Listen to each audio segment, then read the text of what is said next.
Good evening, and thank you for joining us as we talk about family scouting in the Boy Scouts of America. My name is Stephanie Herrera, and I am the Family Scouting Champion for the National Capital Area Council. With me are Chris Lucander, our Vice President of Membership, and Erin Cusid, our Family Scouting Staff Advisor. Tonight, we're going to cover key information that will help you be prepared for family scouting, plus answer your questions. We also want to introduce you to some of the people who are available to help you. So we will have volunteers and professionals on hand to answer any of your questions in these categories. What is family scouting? How does it work? Youth protection requirements, how to get started, programs, and Scout Shop. We want to hear from you. So please post your questions, concerns, and comments to this video and email them to family@ncacbsa.org. To get us started, Chris, can you explain to us what is family scouting? Sure, thanks, Stephanie.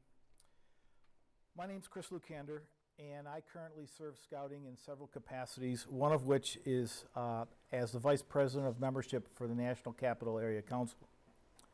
And thank you for joining us tonight to talk about family scouting. What is family scouting? Well, let me begin with a rhetorical question by asking you, what is scouting to you? The Scout Oath? The Scout Motto? How many boys over the last 100+ years truly participated and achieved all by themselves? Yes, in almost every case he was able to achieve because there was a family supporting him.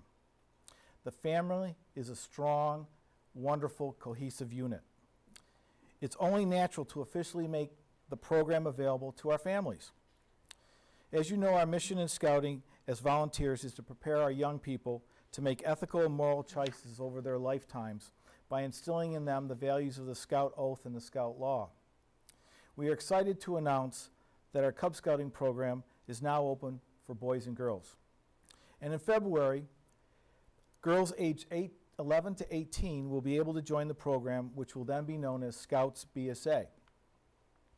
By welcoming both girls and boys into the program, even more youth will have access to our spectacular youth development program and character development program with the values-based leadership that we all know. That's what family scouting is all about. And I know all of us would probably agree that our priority is to bring these benefits to more youth while remaining true to our mission. We've developed boys into men of character and integrity for 100 years. So with the demands placed on today's parents, they made it clear to us that our program would be beneficial to their girls too. As a businessman, and many of you in the business community know, and other aspects of our society, that we have to adapt to offer more opportunities to people and to our customers. The same is true with the BSA. Essentially, this change was a response to our customers, the families. Therefore, we are offering our iconic Boy Scouts of America program to boys and girls. But did you know we've already been serving older girls in exploring, venturing, and Sea Scouts for over 40 years? As you will learn this evening, the program is not changing. The values are not changing. We are simply expanding the program to include younger girls. To give us an example of the potential of family scouting, we have a guest from one of our local Vietnamese troops. Huy, who has been running a version of family scouting successfully for decades, is here to talk about family scouting. He is currently the chairman of the largest Vietnamese scouting group on the East Coast, consisting of 5 units and over 130 registered scouts. Huy? Hi, thank you for having me here to kind of talk to you about family scouting. First, the community is really excited that finally girls are being offered and also for the family needs. In fact, as a Vietnamese community, the scouting structure, we have had family scouting from day one. That's even when I was a kid. That's all I've known is family scouting. There are many benefits that we can see from family scouting. First is that it's convenient for the parent. When we go meet, all the boys and girls are in the same meeting location rather than having to shuttle them back and forth. Next, there are many levels from Cub Scout all the way up to venturing and beyond. That kind of fits well for the family transportation needs as well as logistical needs, especially how busy everyone is. So having the opportunity, to have all the girls in various level in the BSA is a great opportunity that I think will benefit everyone in the long run. Obviously, with a large group like ours, there may be challenges, including finding the meeting locations and all of that. But as always, the bigger the group, the more challenges. But we tend to kind of overcome those things. That's what we do. So in any case, I'm here to kind of share out the thoughts on the Vietnamese scouting community. We call it the multi-unit scouting. Nearly every single Vietnamese scouting unit that I know are multi-unit, mainly because it's driven, like Chris said, by the customer. The parent would like a way for the scout and the family to be convenient to be included in the family scouting program. Thank you, Huey. One of our biggest questions we get is what will happen to our name? Aaron, can you explain what it is, and is it changing? Sure, thanks for asking. The first thing that's important to know is the name of our organization is not changing. We will remain the Boy Scouts of America. Our organization has a lot of culture, a lot of pride, a lot of value that's built up over the years, and that is who we are going to remain. The name of our program for young men and women ages 11 to 18, what is now known as the Boy Scouts program, will be Scouts BSA. This is in line with our other programs. Venturing is Venturing BSA, Sea Scouts is Sea Scouts BSA. In fact, if you look, we have up online a picture of an old shirt from the 70s that actually has the Scouts BSA name on it. So this is, in a way, a return to something that's already been a part of our organization. Thank you, Aaron. So next, we're going to bring up our expert in Cub Scouts, and she's going to explain how family scouting works in the Cub Scouts. We have Christine McDonough, our NCAC's Lions champion. Thanks, Christine? Stephanie. Going forward, packs will have three choices. There will be all-boy packs that operate just like they do now. No changes at all. All boys, all the dens, all the boys. Then chartering partners will have the choice of starting all-girl packs, where the dens are all made up of girls and all of the youth members are girls. Then the third choice is the family pack, where you have boys and girls part of the pack, but you have boy dens and you have girl dens. And at the den level, they would meet just within their group. They would have the boy dens and the girl dens, but they would get together at pack meetings, at pack events. And just like now, if you had a couple of dens that wanted to do something together, or they were working on similar type of activities and they wanted to work together, you could certainly do that. So if a pack chooses to stay just like they are, they're welcome to stay just like they are with an all-boy pack. But they have choices. Also, I'm really excited as the Lion champion to be able to say that Lions is now a full part of the Cub Scout program. And going forward, packs are expected to welcome Lions into their program, just like any other level of Cub Scouting. The families have asked for this because when the children are going into kindergarten, they're facing a lot of choices, sports and so forth, and they want Scouts to be part of that choice from the start. So from here on out, Lions is a full part of the Scouting program. PAC should start now welcoming Lions to activities so that they can check them out and get excited. Lions will be starting in the fall, but they can come check out your activities over the summer so that they can get excited and be raring to go come the fall when school starts. Thank you, Christine. Aaron, can you explain how family scouting will work for scout troops? Sure. So starting in February, when we have Scouts BSA, we're going to have separate troops that are single gender troops. So organizations will have the option to offer a troop that's all boys, or one that's all girls, or 2 troops, one for boys and one for girls. Now there is the idea of a linked troop, which is if an organization offers a brother and sister troop, they can have the same committee members meet at the same time, the same location, go on activities together. What's important is that they each have a unique scoutmaster and a unique senior patrol leader. And the reasons for that is we don't want to shortchange anyone's experience. We want to be sure that there's a scoutmaster focusing on the boys' needs, a scoutmaster focusing on the girls' needs, so that everyone's getting the adult leader support they need. And for the senior patrol leaders, again, we want to be sure there's opportunities for the young scouts of both genders to see role models ahead of them, that there's a line of leadership, and that way they will be able to engage in the activities that are of interest to them. National is working on seeing if there's a way to simplify the recharter process for linked troops so that it's easier to do one process rather than 2 separate processes, but there's no official word on that yet, so keep watching for news. Great. Thank you, Aaron. One of our highest priorities in Scouting is making sure our youth members are safe.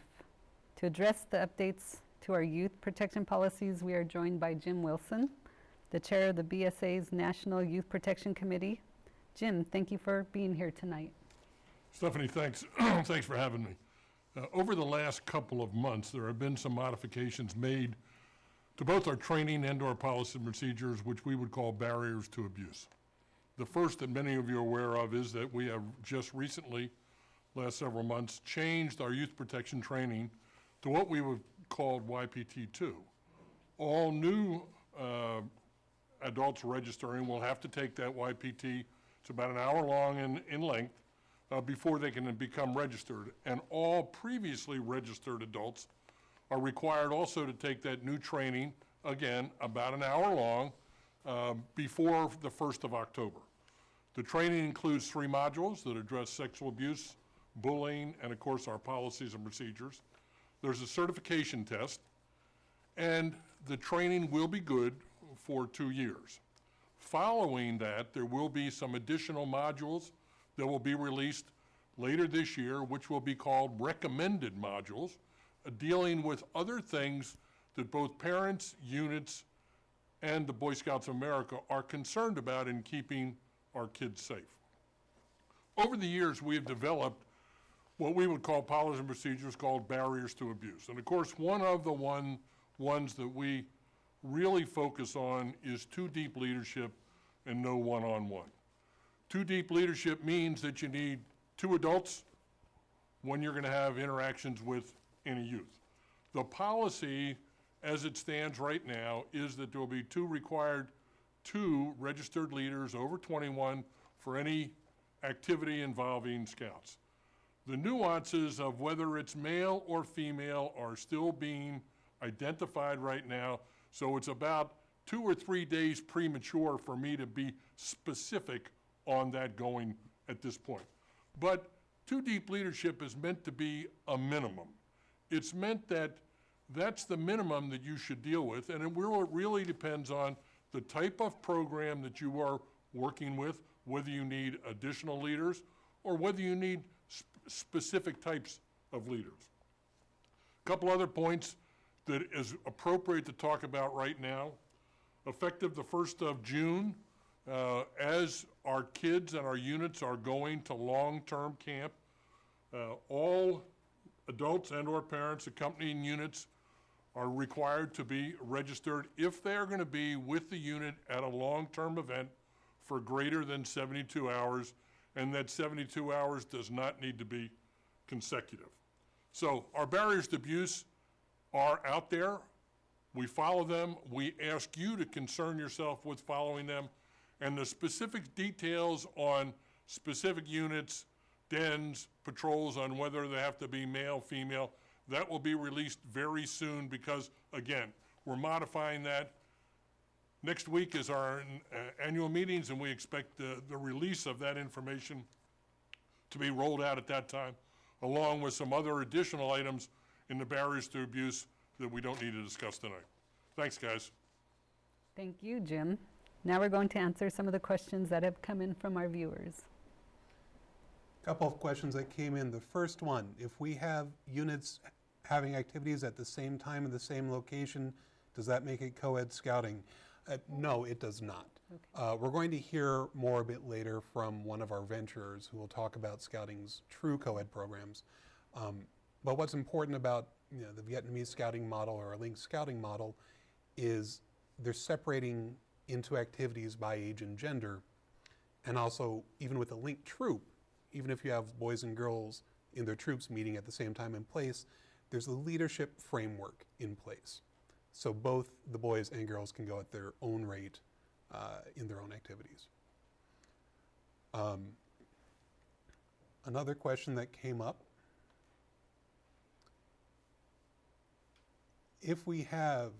are we going to be required to accept Lions in fall? And the answer we got from our Lions champion is, as always, the charter partner and the unit is able to implement the program in the way that suits their needs. However, all marketing for the Cub Scout program will include Lions, and families will be looking for the Lion program. That means when there's flyers going out in your school, when people are looking on beascout.org, it's going to say that the unit has Lions.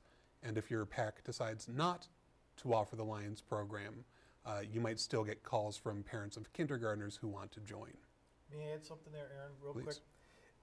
If that does happen, we would encourage all of the unit leaders to be prepared in providing an alternative source for those families and those girls to, or young people who want to be Lions, so they have a place to go and find that pack.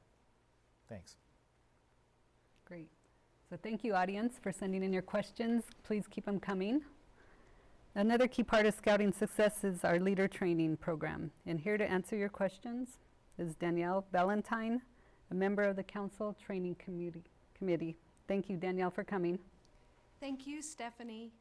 You know, there's a long-standing motto in the BSA that every scout deserves a trained leader.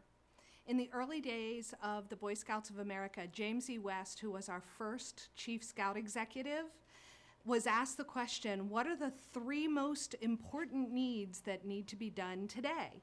And his answer was training, training, training. And that's still true today, and most especially true as we transition to family scouting. Common sense tells us that a trained leader is important, and research shows the importance of trained leaders. A trained leader is knowledgeable and more confident in the role that they are performing. Trained leaders have a knowledge and confidence that are quickly sensed by others, and trained leaders impact the quality of the program. They impact the leader tenure, scout tenure, and a whole lot more. A trained leader is better prepared to make the scouting program all it can be. It's important to remember that adults must set the example. As we set expectations for scouts to be trained in doing a merit badge or doing one of the scout adventures, we set the example by first being fully trained ourselves. Position-specific training is available at all levels of the program. So as new leaders come in, it's important to make sure that they get trained. Training is available in both online or the classroom setting. Online training is available through my.scouting.org. Let me say that one more time. My.scouting.org is where you would go for online training. Classroom training is available throughout the National Capital Area Council at the district level. You can find that on ncacbsa.org on the calendars for each of the districts. Position-specific training is also offered at the council level at council level events such as Powwow, which is for Cub Scout leaders, and also at University of Scouting, which is for all leaders. I'd like to note one thing that has recently been announced. As of April 30th, 2018, all new direct contact leaders must take the online course Hazardous Weather Training to be considered position trained. While current leaders who are already fully trained in their position are not required to take the hazardous weather training, it's highly recommended that they take the updated course to have the most updated content. So for family scouting, a fully trained leader is most important for all levels of scouting. Great, thank you, Danielle. And by the way, this fall we'll be having a training session for the new leaders. So we look forward to people participating in the training. So Aaron, what should units do today to get into family scouting? The first thing you should do is have a conversation with your chartered organization. Make sure you know what their needs are and what their interest is in family scouting. We've been saying since the beginning that if you're not sure that you're ready to do family scouting, wait. Don't do it now. Don't do it before you're ready. So if your chartered organization is on board and they're excited about the program, then have a conversation with your unit. Determine if you have the leaders to support, if you need to recruit new leaders, if it's going to be, for a pack, if it's going to be folded into the existing pack or start a second pack. And after that, after you make those decisions, start finding interested families, inviting them to visit your pack. Even now, before the full family scouting rollout happens in June on the 11th, you can have them come in, visit a meeting, get excited about what the program can do. And that's going to be the best way to get them ready to go as soon as you turn on that pin. Great information, Aaron. Thank you.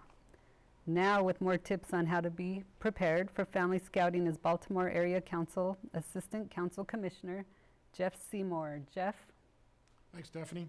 The first thing I want to talk about is our Be a Scout pin and how units would activate that to indicate to prospective families that they're participating in family scouting.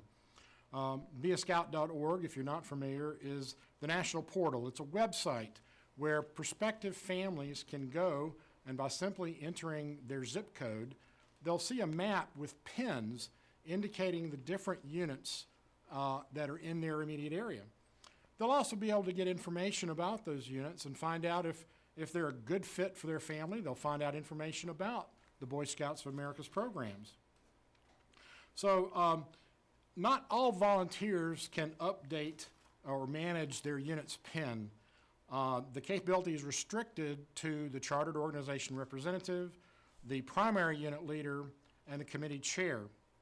Now, however, setting the unit's family scouting PIN is restricted only to the registered chartered organization representative. They have to be registered in that position, and they have to have a My.Scouting account that they can log into. We're going to be providing a link to the specific directions on how that PIN can be activated to indicate family scouting and what type of unit you're going to have. As Christine mentioned earlier, whether it's an all-boy, an all-girl, or a pack that contains girl dens and boy dens. Great. Go ahead, Jeff. Sure. The other topic I want to mention is what should PACs be doing today, or new PACs? And as Chris emphasized in the first webinar, hopefully you saw that, and like the Scout motto says, be prepared, leaders should have a consensus whether they are willing to accept boys and girls, or if they want to stay boys only. The unit leader and the committee chair should then have a conversation with their chartered organization to find out what their desires are in regards to family scouting, and to let the chartered organization know whether they're willing to accept those desires, and hopefully they'll come to a consensus on what type of unit they're going to have. So they should also be actively recruiting a new member coordinator or a team of new member coordinators. We feel that this is a very important position especially within PACs, to welcome those people who are not necessarily legacy members of the Boy Scouts of America, that is, brand new parents, brand new youth, kind of help them get acclimated to the unit and what the unit does, where it meets and when, and the kind of activities they do. They should be preparing for new members coming in by recruiting new den leaders and new assistant den leaders, perhaps even additional assistant cub masters. Of course, they should ensure that all current leaders and all new leaders are trained for their positions. One of the best things that I think can happen for leaders in a unit, attend the district roundtables. These are the monthly meetings where the leaders come together to share information about the scouting program and the issues that they have and how they solve them, or things that are coming up. Get some news about that. Units should also be reaching out to their district and council leaders, kind of find out what resources are available in their communities from those leaders. It'd be great if they could become familiar with the online application process.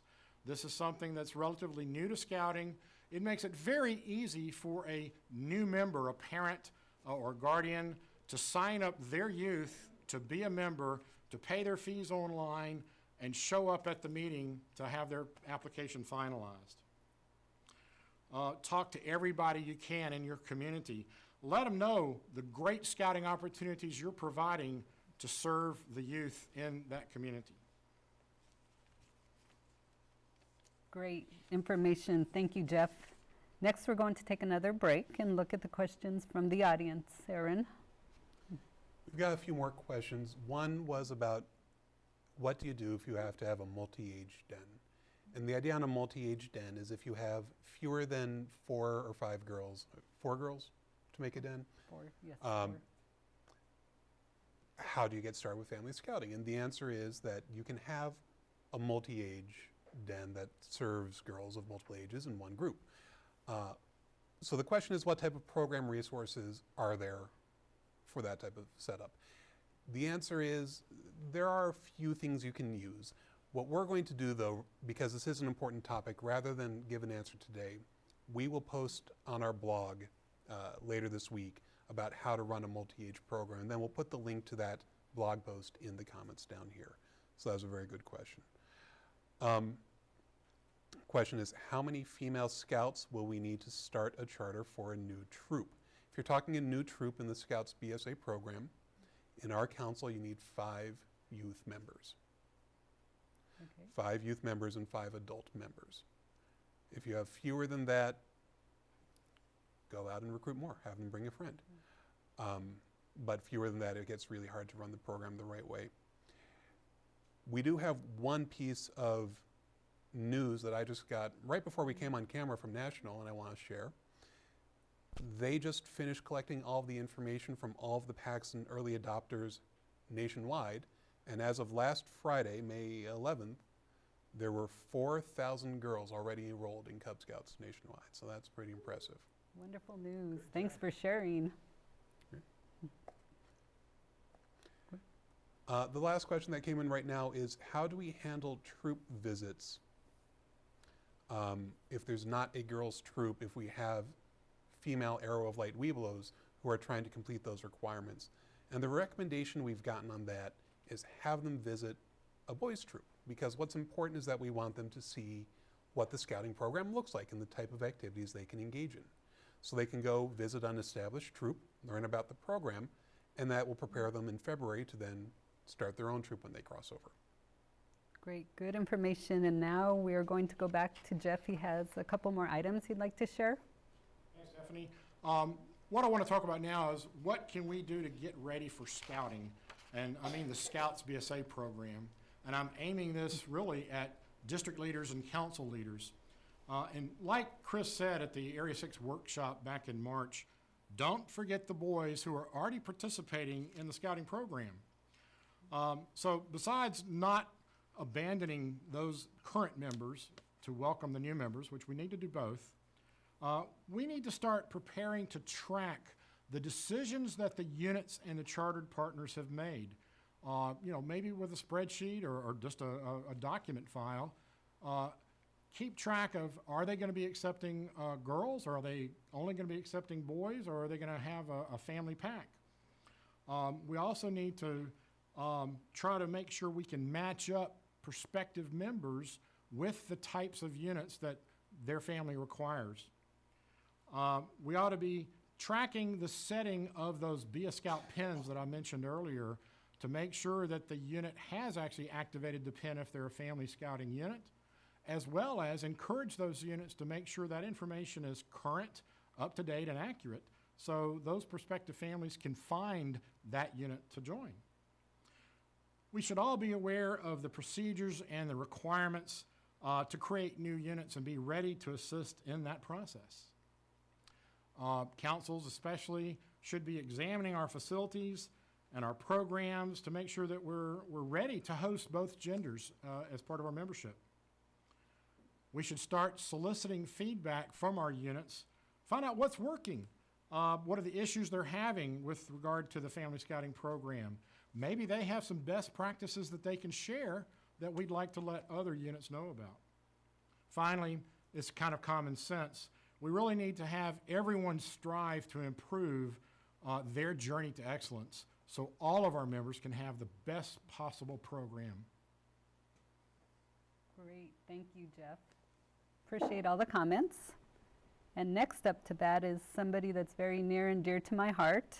When I first came on the board of directors for our council, I met her and very impressed with her leadership. So we are going to be bringing up, her name is Laura Herbig, and she is someone who can speak to you firsthand about the benefits of BSA programs for young women. Our Council Venturing Officer Association President, it's Laura Herbig. Thank you, Stephanie. So the first question that we've been getting a lot about this is, how is this going to affect BSA's other programs, Venturing Sea Scouts and whatnot? The great thing is it's not. It's all of our programs are staying the same. All of our programs have been co-ed for decades, and it's we've seen the positive benefits on all of us, and it's going to continue that way. And the second question is, how can Ventures and Sea Scouts help? How can all of these older scouts help? And what we're going to do is the Ventures can help for being den chiefs, or the older Ventures can be assistant scoutmasters if they choose, and the younger ones can be den chiefs and whatnot. And one of the things that is wonderful about this is that a lot of the girls that are at the younger age of venturing are now able to become Boy Scout or become scouts and join for the 14, 15, 16-year-olds. Thank you, Laura. I think Venturing will be able to make a positive impact on the rollout of family scouting. They are definitely role models that we have access to and would love to see them participate and volunteer and help out in other areas. Erin, before we start talking about the program aspects of family scouting, can you remind us of the timeline for the rollout? Sure. June 11th is when the Family Scouting program goes nationwide for Cub Scouts. So at that point, you'll be able to activate your PIN and register girls in your pack. February of 2019 is when Scouts BSA officially goes live. So at that point, you will be able to start an all-girls troop. And we had a question come in about how long before February 1st will you be able to activate your PIN? We don't have an answer on that right now, and I don't want to speculate and say something wrong, so we'll see if we can figure that out and get an official answer, but I'm going to post here when we get that information. Great. Thank you, Erin. If girls are joining packs starting this summer, then one of the major topics we need to discuss is camp. Here to talk about camp is NCAC's Director of Camping Service, Phil Barbash. Take it away, Phil. Thank you so much. One of the most frequently asked questions that we get is, are we ready for family scouting at our camp properties in the National Capital Area Council? And the short and simple answer is yes. While most people would feel that our programs can go either way and everybody is welcome, they're correct. While most people feel that our facilities are not quite ready for family scouting, that's where they're incorrect. 10 years ago, we built private shower houses in each of our camps at Goshen Scout Reservation. Each of those shower houses is equipped with 20 private showers, each with their own private changing area, as well as the fact that each of them has their 4 private bathrooms within them. As far as Camp Snyder, Camp Snyder has 6 major shower houses, and each of those shower houses has separate boys, girls, male, and female adult changing rooms, bathrooms, and shower houses. As far as our tenting areas are concerned, most of our campsites are split into what many would consider clusters, similar to that which you would have when you have a troop that goes camping. Each patrol gets their own cluster of tents. Within those clusters, families can then join groups and they can come together in different genders. So the answer is yes, our facilities are ready for family scouting. Our programs are ready for family scouting. Now, the next most frequently asked question that I get is, when family scouting really takes off and those numbers start to grow and grow and grow, are you going to have to expand your facilities? And the answer to that is, I certainly hope so. Good to know. Thank you, Phil. Aaron, along with summer camp comes opportunities for advancement. Can you tell us what will change in the advancement program? The good answer here is not much. The advancement program is going to remain the same. The requirements for Eagle will remain the same. What is going to change, what they are looking at, is going through all the material and making sure that it's gender neutral, and also introducing new pictures into the handbooks. So the example I like to give is in the Family Life Merit Badge. One of the requirements says explain what it means to be a good father. Now, personally, I think girls who become scouts here in our council will be the best fathers in the country, but we're going to change the language of that requirement so that it says explain what it means to be a good parent. Other than that, the requirements will remain the same. Good. Thank you. Do we have any other questions from our audience that we can address at this time? No other ones right now. There's one more question, but it's about skirts and when they will become available in the store. And I think we have someone to talk about that. That's great. Are they ready? They are ready. That's great. So now, as Aaron said, we are very excited that we get to talk about the new Scout Shop and the new products and lines that they're offering. Here with updates on the uniforms are Jenna Fernandez-Orand, store manager for the National Capital Area Shop, and Lisa Merloti, territory manager of this area. Hi, thank you so much. So my name is Jenna. I am the manager at the National Capital Area Council Scout Shop. And I'm Lisa. I'm the territory sales manager for the scout shops in this area. And we've been invited to talk for just a few moments about some of the changes to uniforming and program supplies that'll be coming into your local scout shops to support family scouting. So the big question on everybody's mind is uniforms. What changes are we making to the Cub Scout and Boy Scout uniforms for girls who are joining? Lions, the lowest rank, the kindergarteners, the youngest rank, sorry, will have the choice to wear either a Lion t-shirt or a Cub Scout blue uniform shirt. And we've brought in new extra small sizes just for the Lions. The uniform bottom will be the same as the Cub Scouts, and they will have a uniform hat and a yellow neckerchief and slide. Uniforms for Tigers through Bears will be exactly the same with a blue top and a blue bottom. Cub Scouts will now have the option of a few different pant choices. There will be traditional switchback pants, a new quick dry shorts, a new style of roll-up pants, and a skort. Skorts are already in stores, as well as generic Class B female t-shirts for women, youth, girls.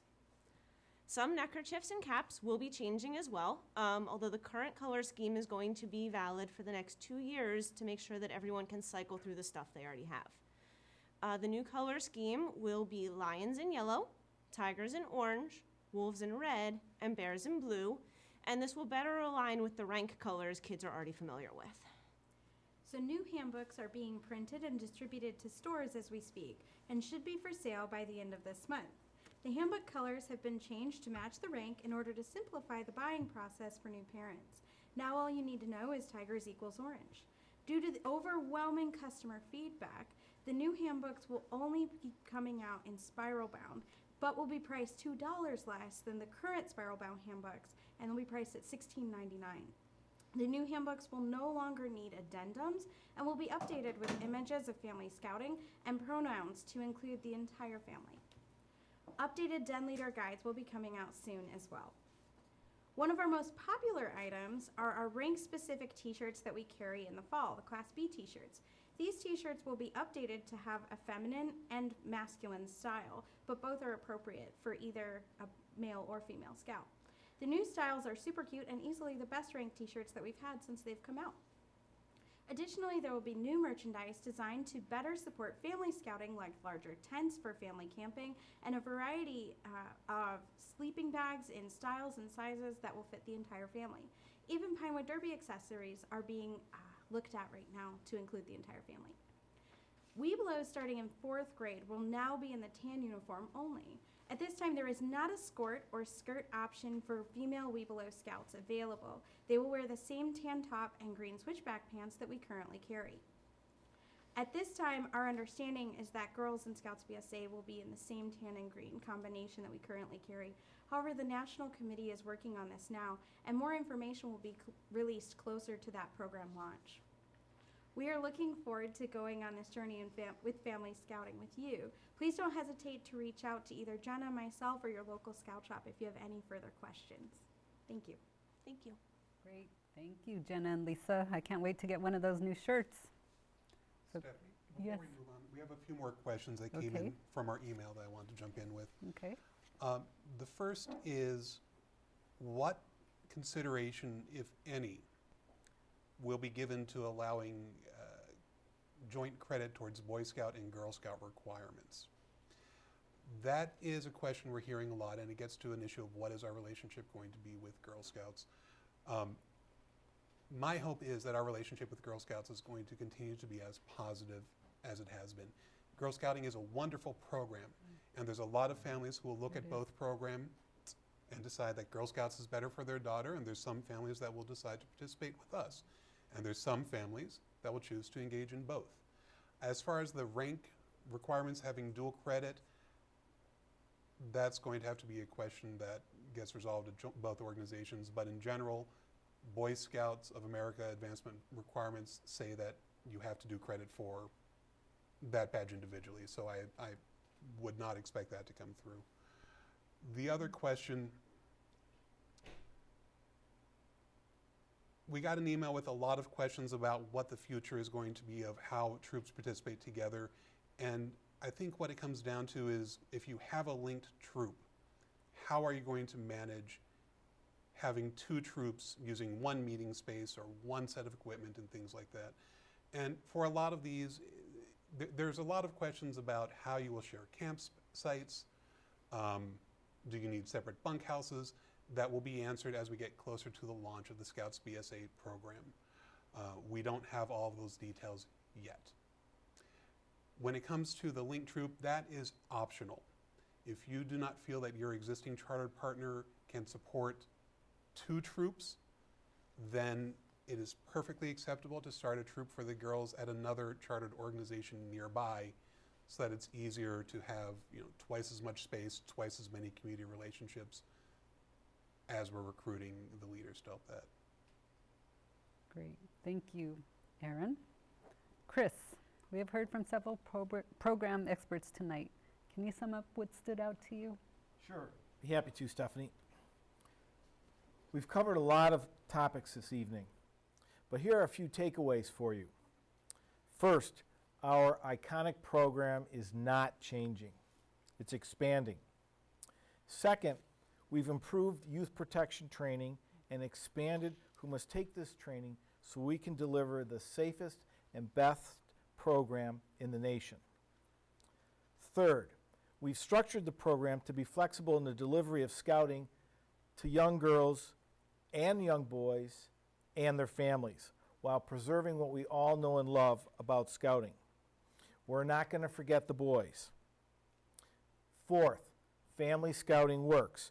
As you have heard, we outlined how the Vietnamese community has been doing this for years. The entire group meets in one location.